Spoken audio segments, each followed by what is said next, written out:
Allinyachu, Imainayan, bienvenidos, welcome to Kuskalla Podcast. My name is Yojana Miraya Osco. I am in Toronto, Canada. Here is also my co-host, Renzo Aroni. Imainayan Renzucha, how are you, Renzo? Where are you right now? Ayiyam kausakuni tarikuni panichay Yojana. Kay Nueva York hatun llaqtapim tiani.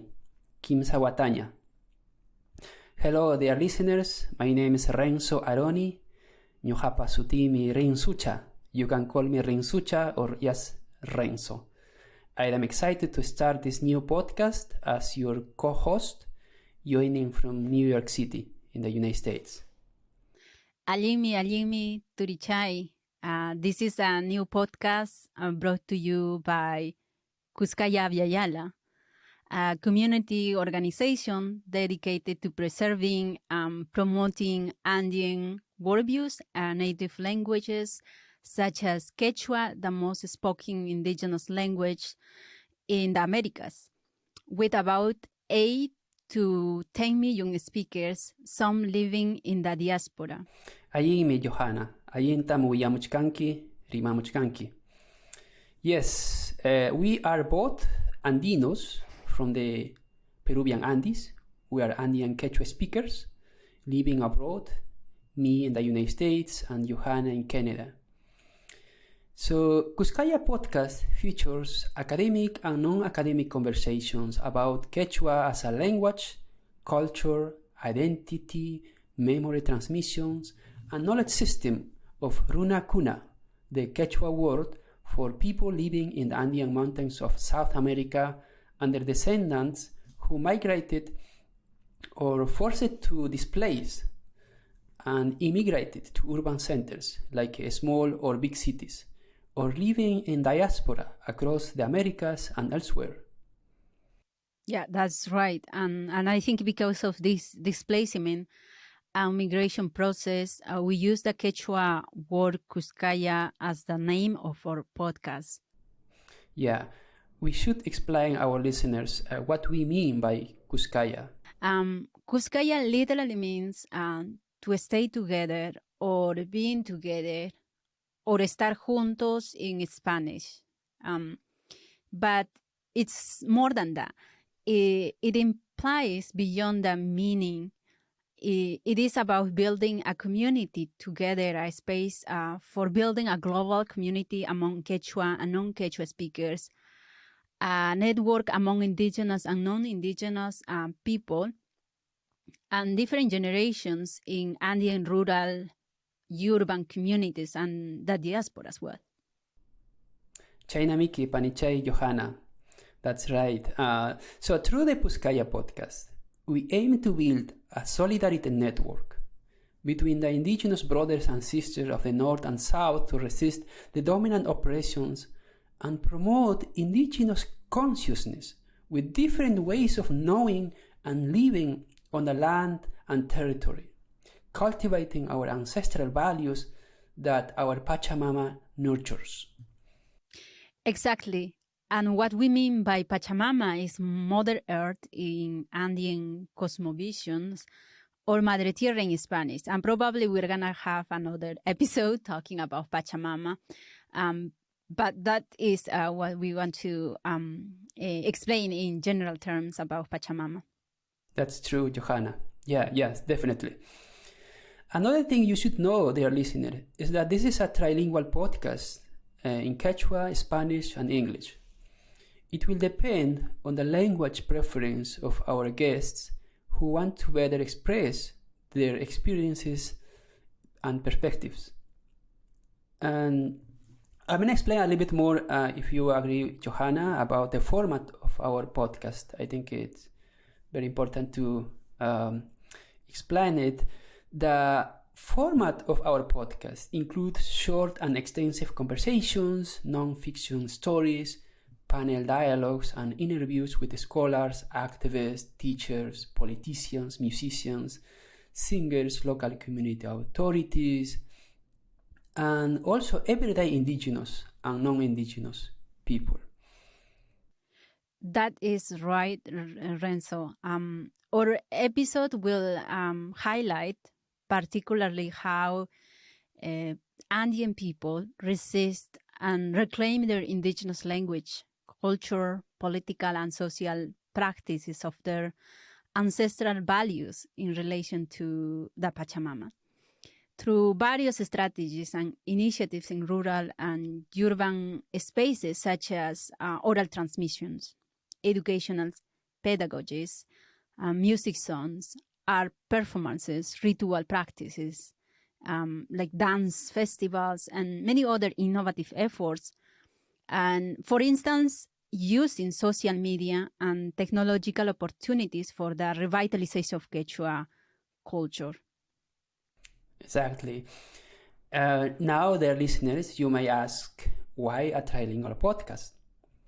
First of all, because we are trilingual. We both, Yojana and me, myself, speak Quechua, which is our native language. We both were raised in rural highland communities of the southern Peruvian Andes. We learned Spanish later as we migrated to Lima, Peru's capital city. And as we pursue higher education, we learn English to apply to graduate programs in the United States. Yeah, that is true. Thank you for sharing that.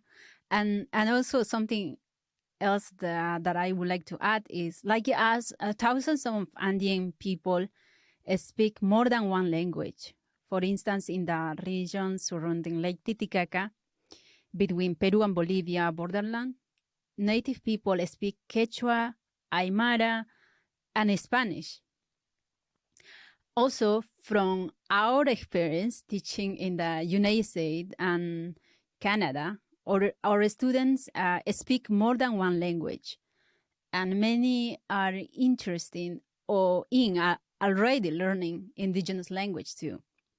That's right. I had the last 3 years that I have been teaching at Columbia University here in New York. I had some students who are learning Quechua, taking Quechua classes at NYU with Professor Odi Gonzalez, who is one of our guests for the upcoming episodes. Professor Odi Gonzalez, who teaches at NYU not only Quechua, but also Andean culture. So, yeah, so we want to promote the Quechua, the language, and lastly, we want to promote the Quechua language and Andean culture in Spanish and English. And we want to contribute to building a multi-communal community that values indigenous culture, knowledge, and traditions in the context of ongoing colonialism, state violence, repression, and anti-indigenous racism. Exactly. I agree with you, Renzo.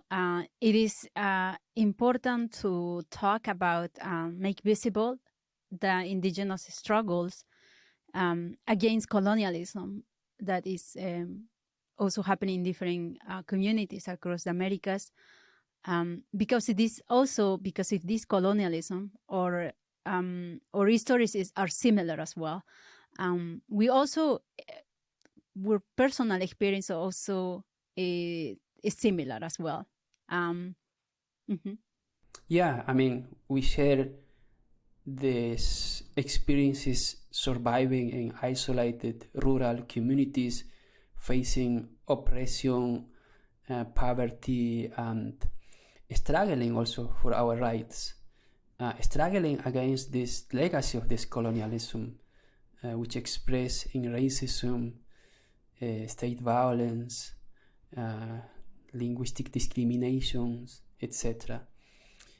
So maybe it's time to say a little bit ourselves, don't you think, Johanna?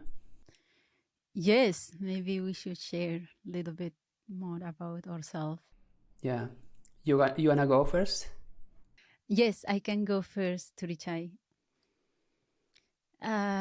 Well, I was born and raised in Quechua community in the region of Apurímac. When I was 8 years old, my mom passed away, and all my brothers left my community to pursue new opportunities in the capital of Lima, which I also ended up doing. I moved to Lima at 11 years old to finish high school because we didn't have high school in my community at the time. So my parents never finished high school, for example. I finished high school in Lima. That was my main goal to finish high school. So, but working simultaneously in domestic labor as a housekeeper for wealthy families, which in Spanish we say empleadas de hogar. So I started working since I was 12 years old. When I finished high school, I pursued my higher education. And in 2008, after working and studying at the same time, which was hard, I was accepted at a prestigious public university, Universidad Nacional Mayor de San Marcos, to get my degree in geography. So you are a geographer, right? Yes, yeah, I studied geography. So you are a geographer, and then you did your graduate studies in United States and Canada, right? Yes. I completed my master's degree in environment and community program at Humboldt State University in California. Among several courses, I taught Quechua at the University of Toronto. That is the reason also why I came here. And also I co-founded the Kuskalla Avyayala organization in 2022, also you too, Renzo.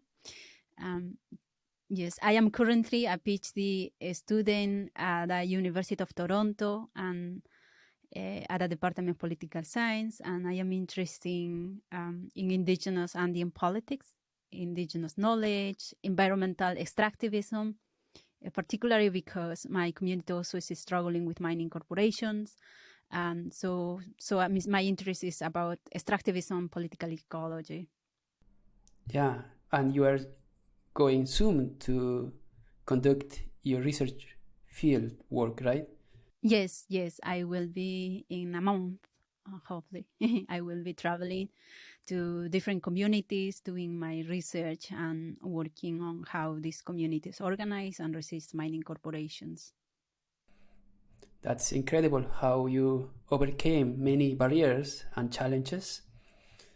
Thanks for sharing your story, Yojana. Do you have any personal interests beyond academia? I mean, academia can be hectic, stressful sometimes. So, do you have any other kind of personal hobby that you want to share with our audience? Yes. Yeah, my personal interest is I like to travel to my community during the harvesting time and for the Huacatinca, for example, which is also a ceremony for the Pachamama and the animals that we still practice in our community. My dad usually do all these ceremonies and offering to the Pachamama. So I like to help those days and also eat fresh food, like potatoes and corn, everything fresh. So I like dancing too in the traditional festivities in my community, such as the Wailia is 5 days of dancing.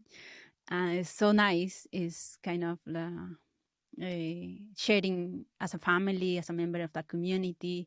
My community is very small, like 600 people. So we know everyone, we know each other. So in the Wailia, we are dancing everyone and, we prepare food for everyone. The Karguntis usually prepare food. So I love that. I love spending time in the summertime there. And also I love hiking in the mountains, something that I would like to do. Wow. All this description that you just give it's amazing. You just remind me my own childhood experience growing up in this tiny small community. My community was less than 100 maybe people, and every year is going down, getting low, and less people in our community because young people migrate, as you know, to urban centers. Yes, I guess in your school also, in your community also, you didn't have high school, right? No, we didn't have high school, and that's what the reason why we also partly migrated to urban center. But in my case, it was different. I grew up in the middle of the armed conflict from the 1980s, 1990s, so we became desplazados, internally displaced. Yeah, maybe you can persons. share about you now. About Well, yeah. Well, thanks again for sharing your story, Johanna, and I'm sure we will continue sharing our experience and thoughts in future episodes. So yeah, as you say, my story is also a bit related to yours. So I was born in Lima, but I was raised in the highland mountains of Ayacucho, in a small tiny community called San Juan de Mirata, which is located in the district of Alcamenca, in the province of Fajardo, in Ayacucho. Ayacucho, as you know, it's next to Apurimac, in southern Peruvian Andes. I came from an indigenous peasant family who was displaced from rural Ayacucho to Lima during the internal armed conflict between the Maoist guerrilla group called Sendero Luminoso, or Shining Path, and the Peruvian government in the 1980s and 1990s, which influenced my academic career, my personal background, my humanity tremendously. I am a historian of modern Latin America, with training in anthropology and ethnomusicology. I'm also a self-taught musician, so I can play charango, a small tiny guitar, and different types of guitar as well. So after living between Ayacucho and Lima in my late 20s, I moved to Mexico City, in Mexico, to pursue a master's degree in anthropology at the Universidad Nacional Autónoma de México, better known as UNAM. And I have been living in the US for almost 10 years, first in California and then in New York. I got my PhD in history from the University of California, Davis, and I am currently completing my 3-year postdoctoral position at Columbia University in New York. And maybe as you share your spare time, I say something about my hobby. Yes, yes, please. So when I want to take a break from academia and academic duties, I play, as I said, Andean traditional musical instruments such as the charango. And then charango is this tiny small guitar from the Quechua and Aymara communities of Peru and Bolivia. I also play the 12-string pumping guitar, which is a traditional guitar from the province of Fajardo that belongs to Ayacucho. And while now many people from this province, Fajardinos, they live in urban centers, and then when they migrated or displaced to these urban centers, they also brought their cultural and musical practices. So they also practice and play, perform this music, pumping music for young people, especially for young people who try to innovate this music in cosmopolitan areas. And as for many people, as for yourself also, Johanna, music takes us to our own background, our own world view, our own world cosmovisions, where we come from, right? So it takes our heritage, and the heritage, particularly for me, my childhood experience. So music refreshed my mind and spirit in that way, and make me close to the world where I come from, the Andes, the Quechua world, the Quechua community, the Quechua people. Wow, that's amazing. Thank you for sharing your story as well. Probably we're gonna have another episode where we're gonna talk about our lives. So, dear listeners, now you know a little bit about me and Renzo, your host for the Kuskalla podcast. We will be sharing more about our academic and non-academic work in the upcoming episode. Right, Renzo? Yes, absolutely. We are excited to launch the first episode soon, hopefully at the end of May. So then we will be releasing 1 or 2 episodes every month. In the upcoming first episodes, it's I think about 7 episodes that we have been recording so far. You will be listening to our guests who will be joining us from Lima, Ayacucho, Cusco. All the cities are in southern Peru Andes, except Lima on the coast. And other guests are joining us from New York City, Ithaca, and Tokyo, Japan. So very, very international. Yes. Yeah, it's incredible how we can come here to this studio and speak with everyone who is in different countries.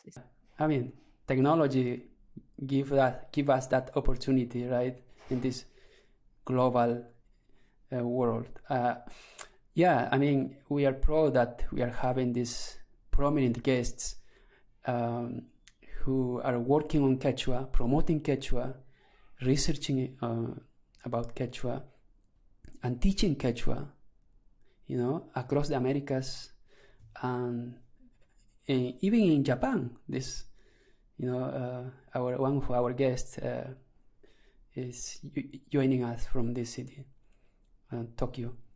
So we're gonna have different guests in the future. So we already interviewed, as you say, Renzo, Quechua activists, musicians, and songwriters, scholars, teachers, and also a photographer, right, who is documenting rap and hip hop in Quechua. Mm-hmm. Yeah. So we don't want to say their names because you have to meet, by you are listening, their stories, their experiences, and their thoughts. So, would you like to thank you, our sponsor, and people who support us, Yojana? I know many people support us, including our organization, Kuskalla. Thanks to the members of Kuskalla, Apiayala, for believing and supporting us also. And so, Yes. We thank our sponsor, Red Nation Podcast, especially our producer, Sina Rahmani, and Professor Nick Estes, the host of the Red Nation. We also thank to CIVIN Lab of the Global Indigenous Politics Collaboratory at the University of Toronto, especially Professor Wahikea Maile and Dr. Sardana Nikolaeva for their support. Thank you so much. Yeah, we thank you. We are very much honored, to start working with them when we initiated this project at the beginning of this year.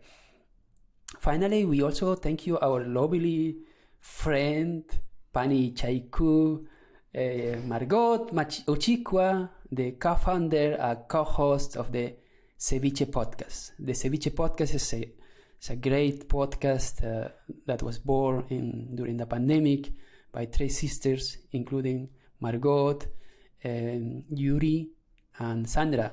So we thank all for their support with this Kuskalla Podcast. Well, stay tuned. Make sure to follow us wherever you get your podcast. See you then, or as we say in Quechua, Tupananchiskama. Ari Tupananchiskama. This episode was produced by me, Renzo Aroni, Yojana Miraya, and Zina Rahmani. Thanks for listening.